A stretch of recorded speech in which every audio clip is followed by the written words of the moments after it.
Bobotoh yakin klub kesayangan mereka akan jadi juara Super League dengan menaklukkan Persija pada Sabtu mendatang. Bobotoh juga optimistis Persib mampu mempertahankan gelar sekaligus mencatatkan hat-trick juara. Konvoi kemenangan bahkan sudah dipersiapkan. Hat-trick sih. Ya, pede lah kita Pede mah. kita.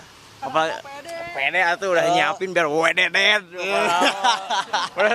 Benar. Konvoy. Konvoy. Start di mana Kak? Lembang. Ke Handap.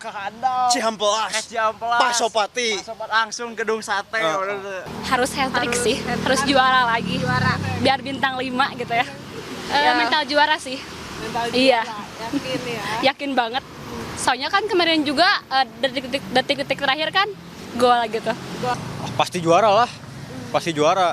Ya, persiapan kalau saya sendiri sih tinggal menonton juara aja sih sebenarnya. Gak nyiapin apa-apa karena yang pasti juara Persib mah. Pasti juara yakin? Pasti juara dong. Yakin pasti. Kenapa yakin? Yakin pasti. Harus yakin. 100% harus yakin.